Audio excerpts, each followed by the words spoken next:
प्रभु आमर जीवन सैक्रिफाइस को देखी था, बलिदान को देखी था।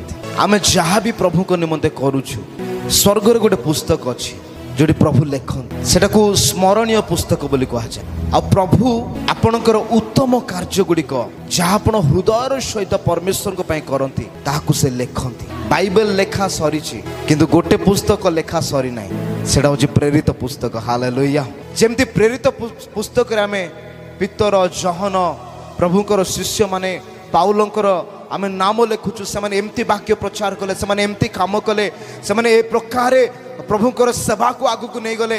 तापरे जो जेनेरेशन तिमोथी जो लोक माने प्रभुकर राज्य कार्य को आगु को नहीं जाउछन, मन रखंतु से प्रेरित पुस्तक रे आपण मानकर मध्य नाम आसिया पे जाउछि। कारण ए कार्य केबे समाप्त हेबो नाही। प्रभुकर आगमन दिन पर्यंत प्रभुकर वाक्य सुसमाचार चलीथिबो। आ प्रभु तांकर लोक मान को देखुथिबे किए मो निमंते निजको प्रस्तुत करि, किए मो निमंते निजर जीवन को समर्पण करिछि, किए मो निमंते निजर सब किछि को परित्याग करिछि, किए मो निमंते आज बंचुछि। स्वर्ग रे आमान को विषय जेते प्रभु लेखुछन्ते आज, तेणु करी प्रभु को राज्य पे आमान को ना जेते बेले भी जहाँ भी सुजोग मिले करबा पई आमे करबा आवश्यक अछि।